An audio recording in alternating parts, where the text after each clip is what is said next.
You're set to go, Christine. Okay. Good evening. My name is Christine Marzigliano, and I am the chair of the Open Space Committee. I'll begin by taking a roll call for a quorum. Heather McEnroe, Here. Jeff Senecal, Here. Christine Brantley. Here. Beth Conway was unable to join with us, and I am here present. With a quorum present, I will now call the meeting to order. We have with us today Karen Green, who's Director of Community Development, and Kelly Grant, the Conservation Administrator. I will ask the moderator to explain how the remote participation will work before proceeding. Right. As a precautionary measure to reduce the spread of coronavirus, all town buildings are currently closed to the public, and the May 13, 2021 meeting is being held by remote participation. My name is Karen Green, and I will serve as moderator for this virtual meeting. Although no in-person attendance is permitted, every effort will be made to ensure that the public can adequately access and participate in the proceedings. Persons who would like to view or listen to this meeting while in progress may do so by watching via this virtual meeting. We will also post a recording of this meeting on the town website as soon as we are able. Please be patient. Thank you all for being patient so far tonight.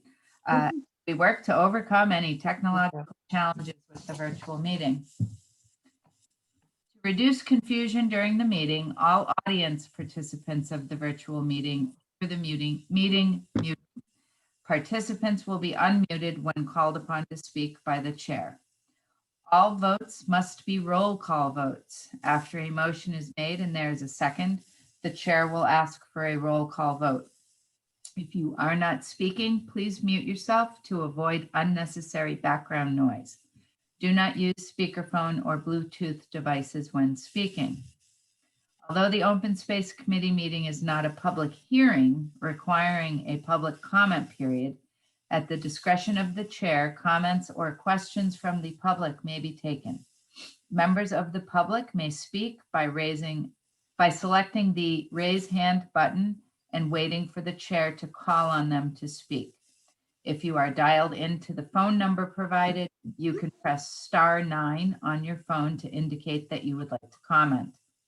Members of the public recognized by the chair are asked to identify themselves by first and last name and affiliation for the public record, and then to provide their comment each time they speak. I'll now hand the meeting back to the chair.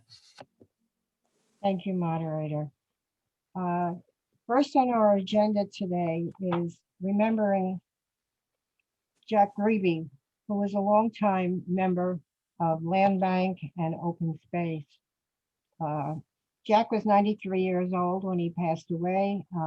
He lived in New Jersey before coming to Cape Cod, where he was founding member of the Verona Park Conservancy.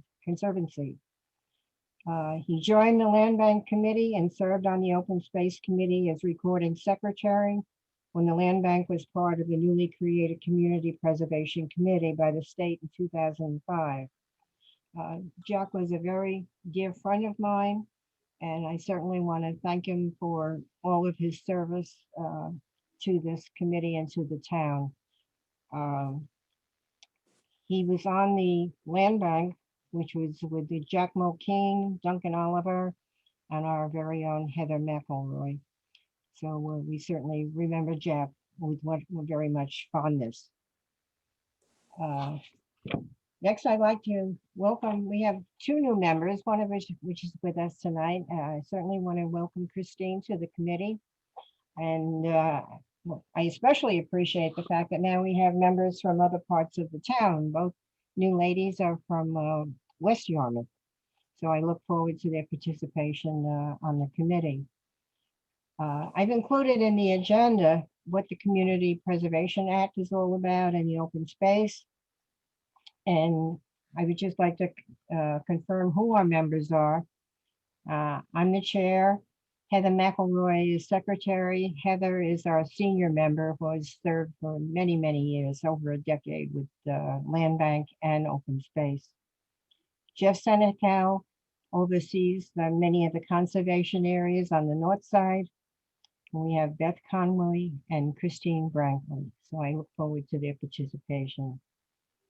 The new business to discuss tonight is the plans for the redevelopment of the Yankee Village Motel site.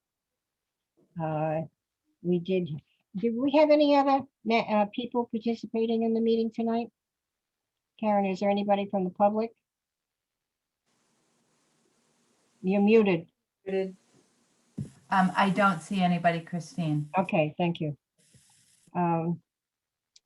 The plans from the landscapers were distributed to everybody. I think they were a bit anxious to do all three parks, where we're really just connecting the two parks to the Yankee Village Motel site.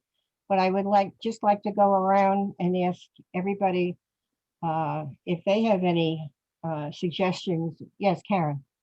I was just going to offer, Christine, I think that also in your packet is a memo from Kelly, and just Right. it's a new topic for a few people. Maybe if you'd like, Kelly could provide a background and kind of an introduction to how we got to the very colorful plan in the packet.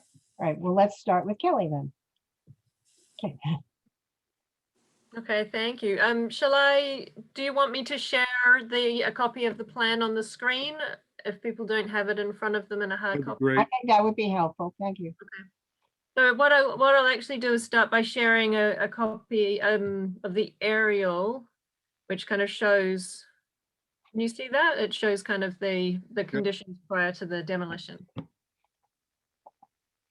Everyone can see that? Yes.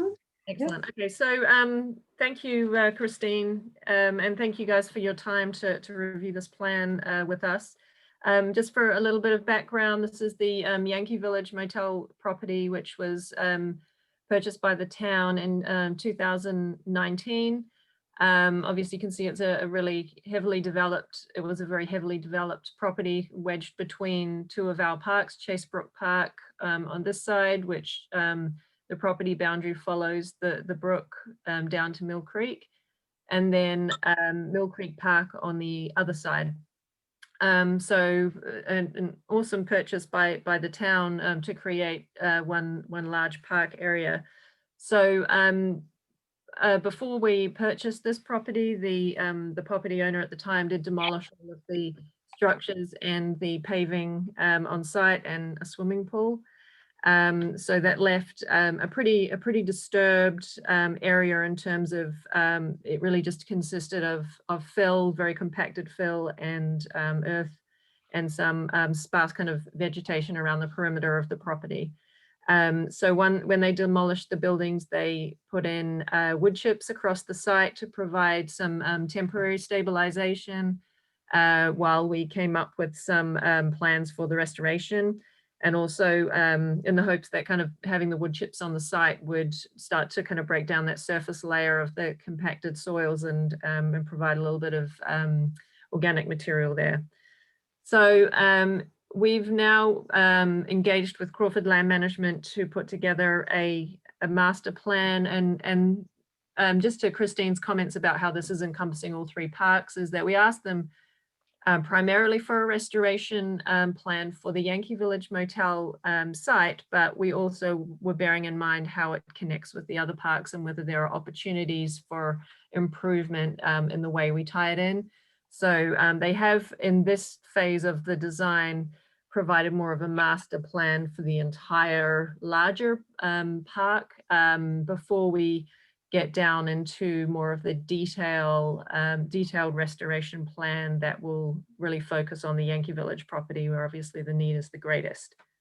So that just kind of gives you an idea of what the current layout, and this is the property line that you can see between the Mill Creek Park and the hotel, just so you can kind of bear that in mind when we look at the other plan. So I'm just going to scroll up and just bear with me because the page sizes change dramatically, so I'll have to zoom out when we get up here.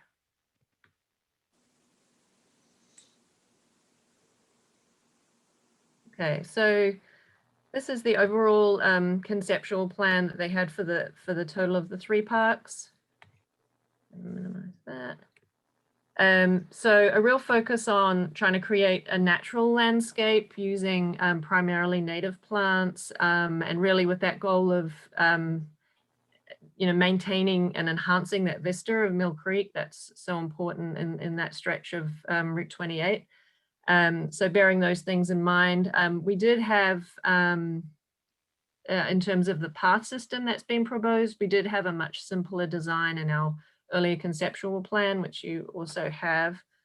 And I will actually just scoot back down to that. I'm sorry, I'll make you dizzy with my scrolling. This was our original conceptual plan. So you can see we had just a simple connecting path in the upper part of the park, and then mostly just a open meadow area and low plantings. So the path system that's being proposed now is much more extensive.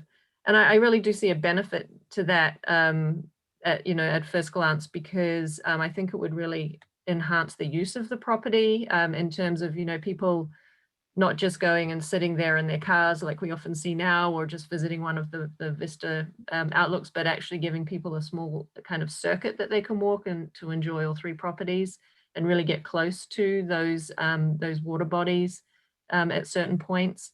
And of course, these are proposed as being ADA accessible pathways, which is a huge benefit. And then, you look at the pathway that's proposed kind of along the top here, bringing pedestrians a little further into the park as an alternative to walking along Route 28. So, the paths and trails that are proposed are much more extensive. Obviously, there would be a cost associated with that if we wanted to go down that path, so to speak. But certainly worth considering at least some of those options. So in terms of the vegetation, bearing in mind that we really are trying to maintain the vista, I think that the red maple grove up the top here, we may need to look at replacing that with lower growing vegetation, just so that we can really keep that view open. Otherwise, we're looking at this area through here is already salt marsh. We've done a large Phragmites control project there recently to try and restore that salt marsh, which has really opened that area up and made it much more beneficial from an ecological standpoint. Continue with lower vegetation around the edge of that so that we maintain the view, creating some no-mow fescue picnic areas where people can sit and close enough to the water, be able to enjoy that view, and then maintaining these larger open areas with meadow grasses and creating beneficial areas for insects and butterflies, etc. Then the maintaining some of the vegetation as it is and supplementing that, replacing some along the stream. There is some stabilization that needs to be done along the banks where there's been erosion, where the building was right up close to the water there. So we'll be revegetating a lot of those areas. There's also a lot of very mature vegetation in there, which is kind of overgrown. There's a lot of vines, some other invasives. So we will have to do some work in the vegetation in that area. So that's kind of focused mostly on the Yankee Village property itself. And then there are some like connections, the bridge connection down here, I think is a great spot for it. We'd initially talked about it being up here closer to Route 28 where we had the narrowest span. But this really does make sense from, aesthetics and really creating that circular connection. So I'd love to hear what your feedback is on that. And then just some vegetation changes are proposed just to, get rid of some more overgrown vegetation and replace it on Chasebrook Park. And we also have the same issue on Mill Creek Park, where we have some very overgrown areas that there's invasives, and we've kind of gotten away from the original landscape plan that was proposed at that site. So just doing some cleanup. And in addition to that, there was some changes proposed to the parking to bring some stormwater benefits and some layout and accessibility benefits, things that I think are a great idea. I don't think that they're things that we can really address in the very short term. Maybe we could address those in a later phase of the project, maybe look for some specific funding that focuses on on, those water quality improvement projects. They do tend to be costly when you're looking at repaving and creating new stormwater structures. So just running through the comments that I had in my memo, I think I've addressed most of the things. We talked about accessibility, just bearing in mind that any improvements that are close to Route 28 would need to consider DOT requirements. I've talked a bit about the vegetation. We'd need to look at the signage, agreeing on one common name for the entire park and getting that approved by the Board of Selectmen. And bringing in the recognitions and dedications that are existing for the existing parks onto any new signage. And I really think it would be great to be able to include some interpretive signage as well, some in the historical context of how these properties have been used in the past, and also some of the ecological information on, salt marsh ecosystems and water quality and those types of things.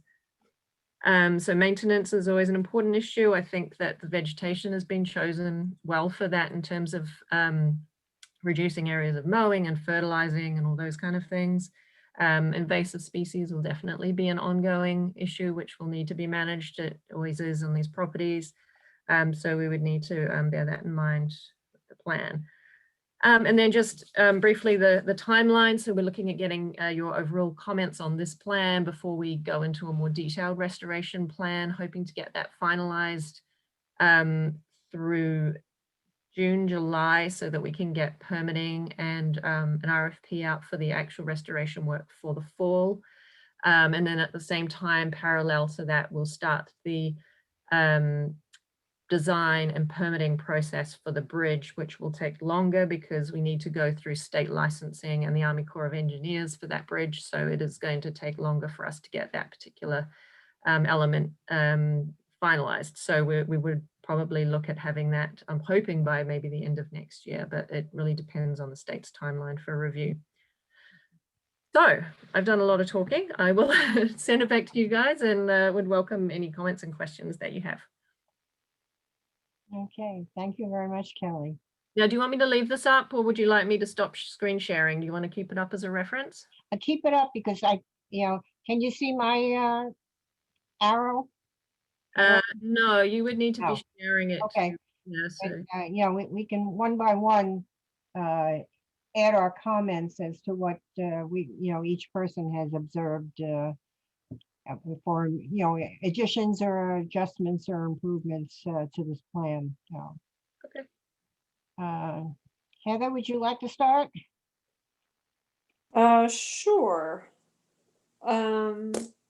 So I'll just start off by saying I think this is very exciting. I think this is a really nice plan. I like the fact that it's combining an effort at restoration as well as making some more sort of park-like elements and amenities that sort of will make it an attractive and usable park for folks. I guess my main let's see. Well, so you asked specifically about the bridge. I like the idea of relocating that a little further away from Route 28. I think that will definitely make that more of an amenity and a sort of a destination to some extent. And I think the circulation here looks great. I really like that. I think this is a suitable place to have ADA accessible pathways. I don't know, Kelly, whether you thought that it mentioned that maybe there was a lot of trail work here. I'm thinking maybe there's more than is needed, but that's a little hard for me to say because I'm, the scale of the overall site is not firm in my head. Regarding the trees, the red maples right at 28, I do like the idea of having a few trees there. I hear your concern about them blocking the view, which was one of the points of purchasing these properties was to open up the vista to the marsh to the south. But I wonder if the designer could offer some thoughts on whether Tupelo would work at that location, because Tupelos are just, they're, basically they only leaf out for maybe 3 or 4 months of the year, and they grow, they're just really stately, I think, and would grow in a way that would not create an obstruction. You could really see through them, I think. So just a thought to explore that as an option. And I'll stop there. Okay, thank you, Heather. And Jeff, would you like to give any comments? Absolutely. Good. So hopefully there's no delay from New Hampshire, but I don't think that's happening. Question in regards to the number of parking spaces as proposed. Does anyone know that number? In terms of changing from the current, or? To from what I'm looking at as the newest rendering, what does that net out as parking spaces? Yeah, I think that there's maybe 6, it looks like maybe 6 at the Mill Creek end, and maybe about 8 at the other site. Okay, so rounding up 15 roughly. All right. I don't think that's any change really from what's there. Yeah. We'll check on that. Once Yeah, again, I did find a Board of Appeals permit for the Mill Creek Park that actually specified the number of parking spaces that were allowed, so we would need to refer back to that as well. okay. Going back to the bridge, me being a little bit of a security nut and quasi-expert, what's the length roughly and the width? And what type of lighting are we going to have there? So I think in terms of width, I guess we'd be looking at what the ADA requirements are. I'm thinking it's probably about 5 or 6 feet wide. Mhm. And Karen, do you remember? I think we're about 25, 30 feet total, but the actual crossing is a little less than that, but the Mhm. entire span is maybe 25 feet. In terms of lighting, we weren't, we kind of talked about this and weren't really proposing any lighting because the park is supposed to be closed at dusk. So if you include lighting, you're kind of encouraging people onto the property, and it's supposed to not be accessed after dark. Well, so is in Grays Beach, but that's a different story. Yeah, that's the thing. So therein lies a concern, is we all know that, whether it be north side or south side or west or east, there is a certain element that is going to find this, explore it, and unfortunately they're going to find ways of defacing it, I guess is the easiest way to, I hate to say that, but it's just a fact of life. And, by saying it's not going to happen, is hiding your head in the sand. It's going to happen. So that being said, it's going to be closed after dark. Are there gates or mechanisms in which they were preventing the public for getting access to the park? Yeah, no, it's totally open, proposed to be totally open. There are no gates at either of the parking areas, and I think we just have a split rail fence along the front of the property. Mm. Yeah, Well- so that is always an issue. It's an issue now at these parks, and it'll continue. Yeah, it's going to. I mean, I just, in the recent light of what happened at Grays Beach out at the very end, and, I made a phone call because of concern. A, I'm a, resident. B, I live close by and I can hear all the happenings pretty much at Grays Beach at 2:00 in the morning.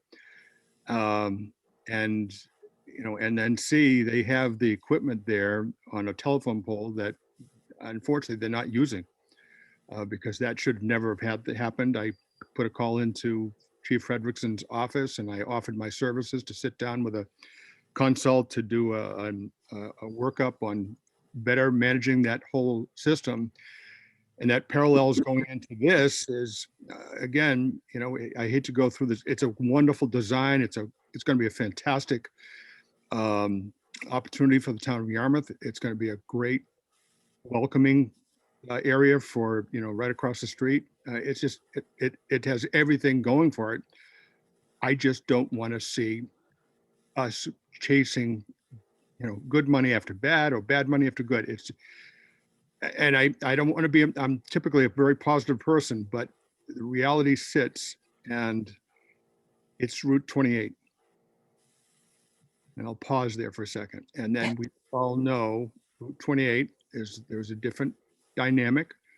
And especially from June until August, end of August. And, you know, bars close at whatever hour they do now. Thank goodness that's something in the past. So you can hear my trepidation, you can hear my concerns, you can hear it in my voice. And the biggest concern should be liability. So, and you know, oh, and by the way, let's go on a nice positive end. It's a dog-friendly park, I assume. I guess, yeah, I mean, that is something to be decided. I assume it would be as dog friendly as any of our other parks in town. I'm not sure what that means. Well, I can only say because I walk a lot with my daughter-in-law up in Groton, which is where I used to live before I came down here full time. And there are walking trails up around Groton and Harvard and so forth, and they're wonderful areas to go and bike and walk, and you know, and you can take your dogs, of course. But you know, along that way, they have different stations for how do we say this tactfully? There are little repositories for the dog with dog bags, I guess the waste bags that the town provides, or you know, you could get, you know, whatever vendor to, I'm sure, donate these to the town of Yarmouth, or have one of the feed supply stores or whomever support the path and say, you know, donated by Agway, donated by whomever. But you know, make it easy for someone to curb a dog, but also make it friendly enough so that they feel comfortable walking their dog throughout the park.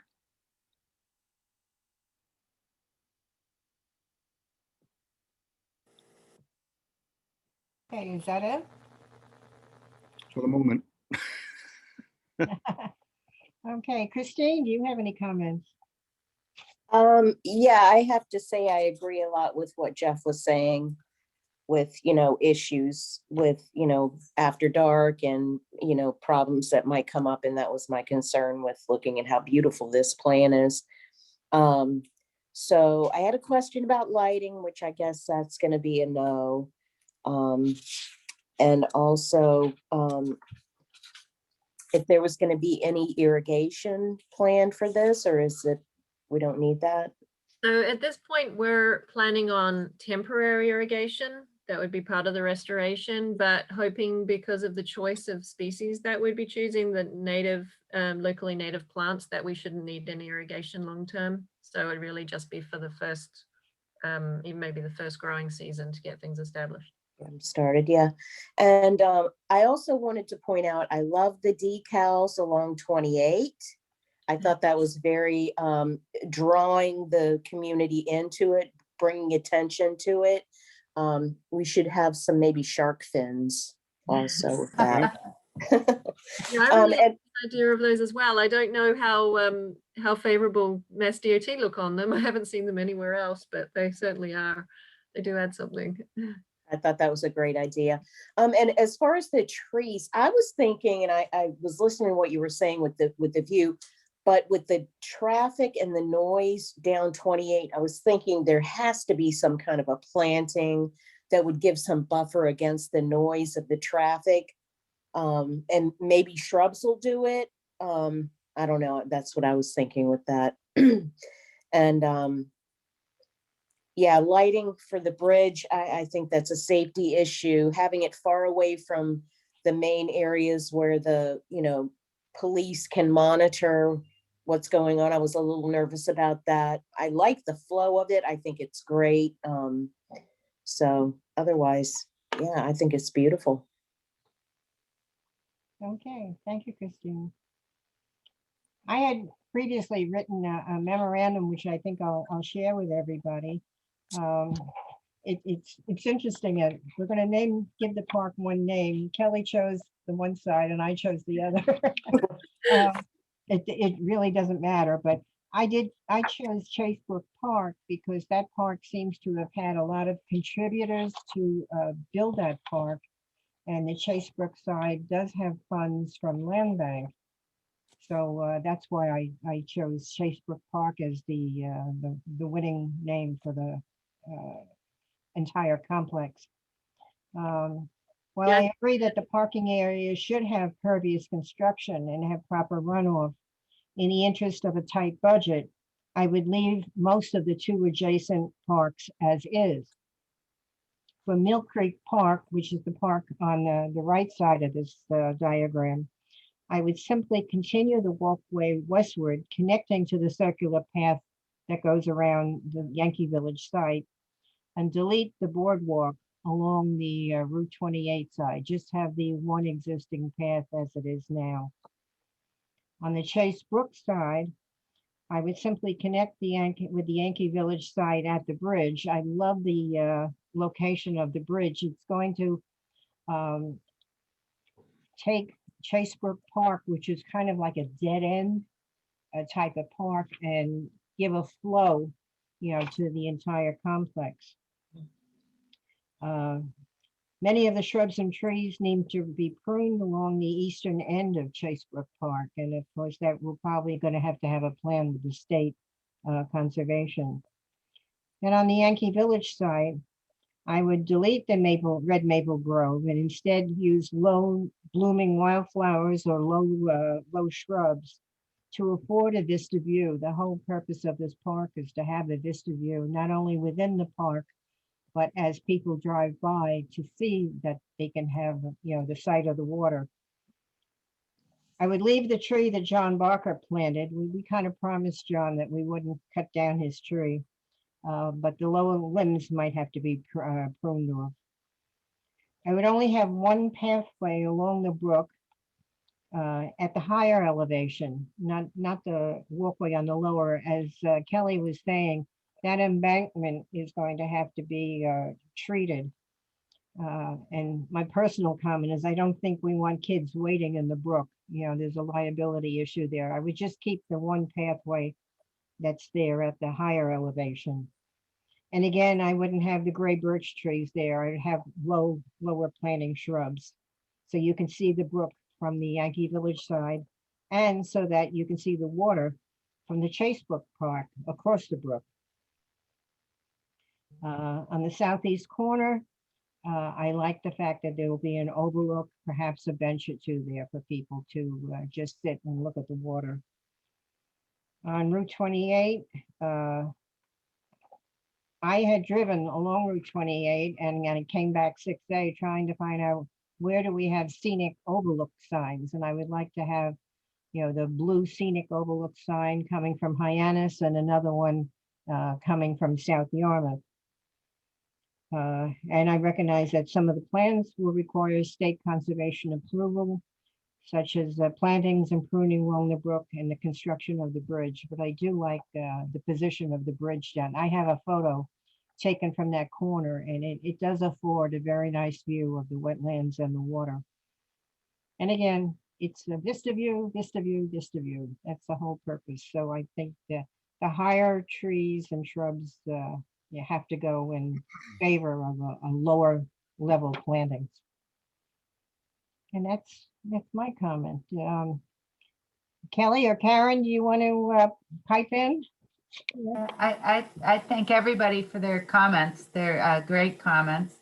I think that Jeff and Christine, your security comments are very good, and we'll ship this over to Frank and the YPD and have them have a look at everything on there. I think that, the whole thing is a balancing act our budget. We do have some funds available and budgeted for the Yankee Village part of this. We have limited funds. There's some existing land bank funds that could be used on Chasebrook Park. And we really have no funds for the Mill Creek Park at this point. So I think that it's important to think about everything. We're going to have to get the costs and start thinking about phasing of the work here. We have started looking at grant programs, and it may depend on how the land was taken and what the conservation restrictions look like that are existing on the parcels already. Excuse me. I do, Christine, I like your comment on the naming. I hadn't thought about it from that point of view, and I think it is a good one. If anybody has a chance to stop over there, there is an existing sign, and that lists the many donors that are there. I think it's nice to pay tribute to the existing donations. I think, Jeff, you brought up the idea of soliciting donations. That's another potential source of funding for us. I do, however, like the idea of minimizing some of the signs and just having one if we can get away with it for the name.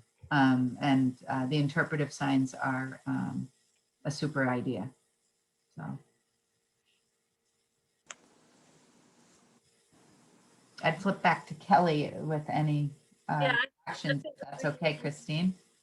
I think a lot of the comments have a lot of issues in common, and I think I don't think there's anything to vote on yet, I think we need to see another design. You agree on that, Kelly? So I think we've got some really good feedback, things that we can take into the more detailed design review. But and if you're generally supportive otherwise of moving forward this overall plan, then we can certainly get down into more of the detail and make some of these changes and then bring it back for review. In terms of the naming, I think the only reason I thought that Mill Creek would be a good name is because it's at the head of Mill Creek, so it kind of just fit with the water body. But I definitely see what you're saying about Chasebrook as well, in terms of the history of that park. Hi, Kelly, this is Christine Brantley. I just wanted to see if on a revision of this plan, if we could have a better idea of placement of seating areas, benches, more detail around that. Yeah, we'll definitely have that on the more detailed plan. We'll be focusing mostly on the Yankee Village property itself. You can see, it's a little hard to see. I don't know if you had a paper copy, but I do. Because this was kind of done at a much larger scale, but you can see there are some okay, seating areas that little benches there. Okay. Benches along the paths. We weren't really sure what the idea was with the overlooks. They look like kind of piles of bricks. So clarifying what they kind of intended with that, whether there was some kind of large granite blocks that we could use to be kind of natural, but people could step up onto. I see them now. Yeah, so and if you think we need, I'm just seeing what other benches and things we have, if you think we need more in the way of benches, I think. No, that gives me a better idea. I didn't see them. Sorry. It's a little hard to see when you're on the. You have to blow it up 100 times. Kelly, I think can you move over to Mill Creek Park, because I think there are some existing furniture, and they're showing them up along the path. I think those are the benches that are already. Yeah, there's the existing. I wasn't sure they were on there. Thank you. Of course, we have Bob Lawton's benches right there too. Yeah, I think his is one of these ones here, right? Or No, I think you're the right. higher one, the upper one, Was it up higher? where the three are. Oh, okay. So Yeah. that being said about the benches, is this going to parallel or be similar in design to the public being able to bequeath a bench to a family member? Oh, sure.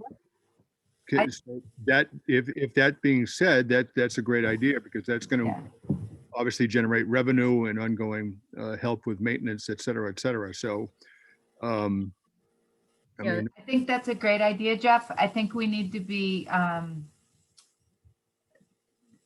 to look at the plan and identify where and how many benches we'd like, because benches are very, very, very popular. I know they are. Yeah. And we Right. could have many, many, many, maybe too many benches. Yeah, we'll end up with 100 benches in point. the park if we're not careful. Well, Okay. you could do it with stepping stones as well and Ex- have the same idea as you do down at Grays Beach.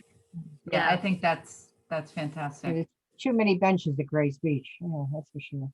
No, I get that. I'm all for that because it's just too saturated of an area. But this obviously appears to be much larger in scale, and you could still accomplish the same goal by just doing something like a stepping stone here in well, I'm not in North Carolina, I'm in Jackson, New Hampshire, but in oops, pardon me. Sorry. I'm sorry, did I lose you? No, Good. we're good. I lost my video. Oh. Anyway, up in North Conway, they have on the sidewalk, you can purchase I think it's every maybe 6 feet. There is a granite slab that you can, put a family member's name down, and I forget the cost. It might be $250, it might be $500, I forget what it is, but they're sold out. And there's an ongoing A, restoration charge, and B, annual renewal for this. So again, Oh, that's a good idea. thinking of funding, that's a great way to do it. Yeah, that's a great idea. And one other thing that did come up, I'd been contacted by somebody about having water access as part of the plan, specifically for launching kayaks. My initial reaction was that this property is not really designed for that. We have other ways to water where people can access the water. And, we are kind of limited in our parking and things. If we did want to look at doing it, I would suggest that we looked at it at this entrance to the water here on the Mill Creek side. But wanted to get your thoughts on that. Well, there's going to be access at Parker's River, right? Yes, they are planning to have access at Parker's Yeah. River. I mean, that's a recreational park, and this is more of a conservation park. Yeah. Keep them separate. Yeah. Okay.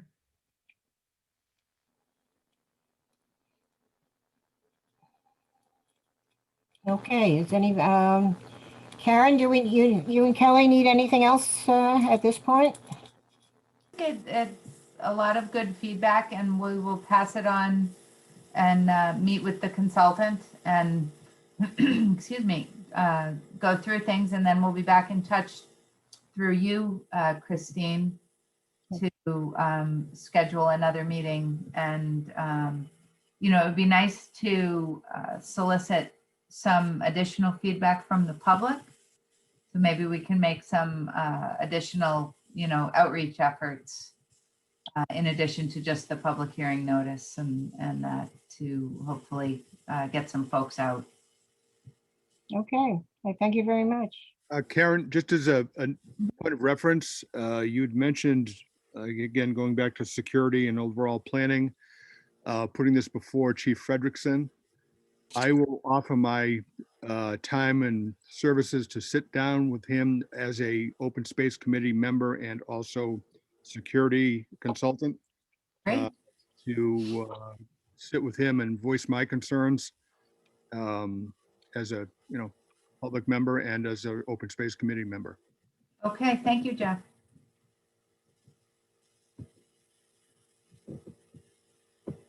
Okay, we'll move on to our next item.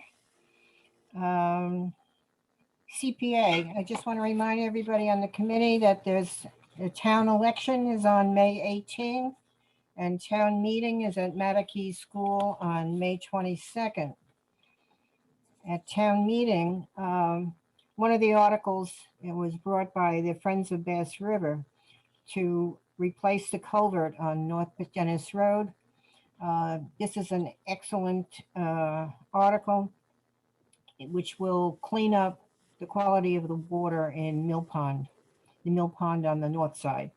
I understand there's 3 mill ponds in Yarmouth. And I understand that I believe the existing culvert will then be moved over to Weir Road to replace the culvert there that has collapsed.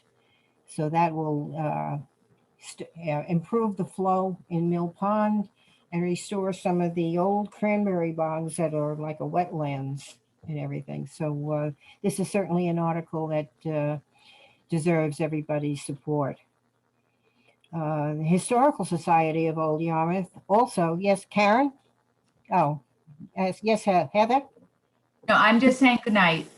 I'm saying goodbye. to Okay, Karen. good night, That's so long. take care, Bon voyage, Christine. take care. I'll be on Facebook. Okay.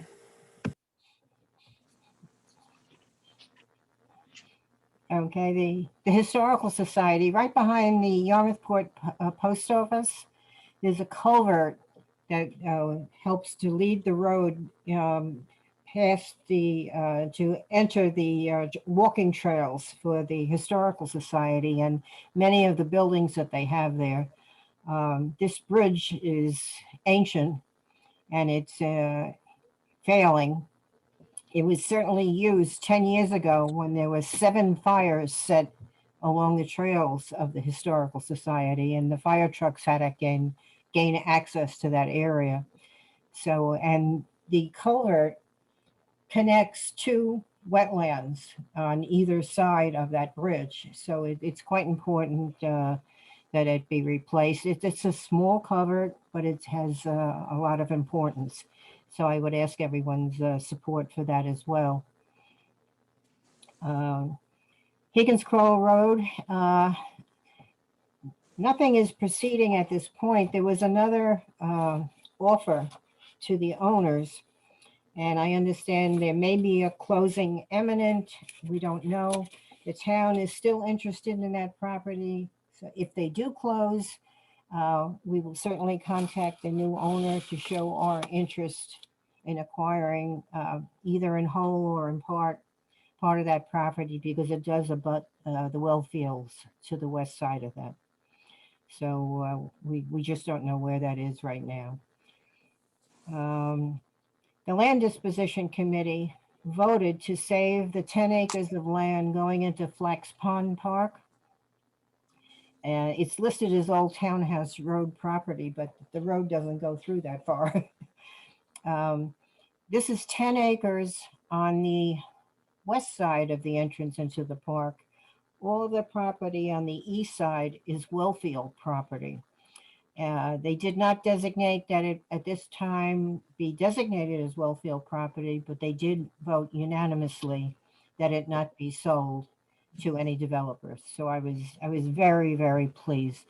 2 years ago at town meeting, I objected to the fact that the town was going to sell this property without any peer review. And the Land Disposition Committee was set up. That took a year. We just started meeting this year. We've had 2 meetings, and there's about 80 properties. Some of them have conservation restrictions, so they shouldn't be sold. Some of them are only slivers, which would only be of interest to the neighbors on either side. You know, some of them are only 10 feet apart, wide. But they're preparing an entire list of those 80 properties and to see how many of them the town can sell. And that money probably would go to support the sewer authority. So, Christine, can I just stop you for a second? Yeah. I just wanted to make sure I got the name of that committee. Is it the Land Disposition Committee? Yes, And did you say they voted to support preservation of these 10 acres on the way to Flax Pond? they voted not to sell it, Not to sell it, okay. right? There's no restrictions on the property yet, Okay, but at least at this point, they're not gonna sell it, and rightfully so, okay, okay? yeah, thanks. In other words, the town is trying to dispose of all of these properties that either they own or they've been lost through tax foreclosure or whatever, you know. Some may be eligible to go to affordable housing. You don't know, you know, but we have to look at each one by one. It's gonna take a while. You said there are 80 properties you're looking at? It's about 80 properties. It's on the town website if anybody wants to print it out. We did vote to sell two pieces of property that were adjacent to neighbors so far. So there's two properties ready for sale, and the one we voted not to sell. And how many of you are on this committee? There's about 7 people. It's got representation very much, you know, like CPA. You know, one Okay. representative from each of the various interested and committee members. Okay, that's good. Yeah, thanks. The N-Star property on White Rock Road, it was about 3 years since I had reached out to N-Star, which is now Eversource, to try and acquire the property, and they are at this point not amenable to selling it unless we can find an alternate site. And I've looked up and down the whole corridor along the power lines, and almost every piece of property has a conservation restriction on it. So right now, you know, I'm still working on it. It's only been 12 years, but I'll keep after it, you know, trying to convince them to sell it back to the town. And to our new members, I just ask that if you walk the trails at all, you know, keep in mind anything that needs improvement. It was just last year that my friend Jack Greavy had contacted me regarding a tree up on the north side, and I contacted Jeff. He took a walk over there, said, yes, something needs to be taken care of on the trail by Homer's Dock. And I contacted Kelly, and it was taken care of, you know, quite quickly. You know. So if you see something that's blocking, you know, we don't remove trees. What we do is we clear the path. Yeah, so that's the basic updates, you know. Hopefully we'll have the minutes ready for our next meeting. I'm going to be away for 3.5 weeks, so perhaps sometime in June, whenever Kelly has the new design for the Yankee Village site, we can meet again and see if we can start finalizing what we want to do at that location. I think all of the comments were very good comments, and I think we're all on the same, you know, plane and as to what we want to do with that property.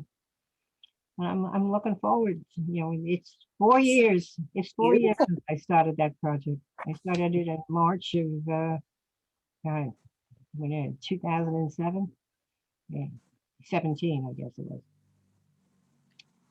So anybody have any other anything to offer? Any comments or anything? Jeff, enjoy the White Mountains.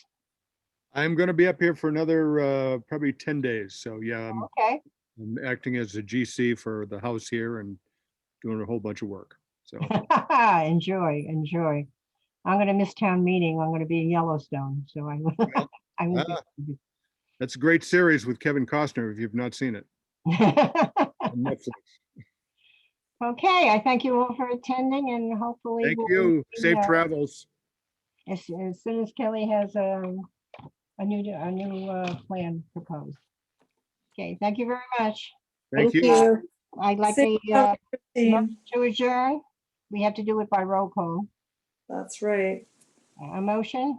I'll Second. make a motion. Yeah. And a second? Second, Okay. Heather? Yes, in favor.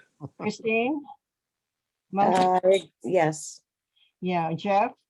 all for it. Okay, and I say yes too. Okay, have a good evening, everybody. Bye-bye.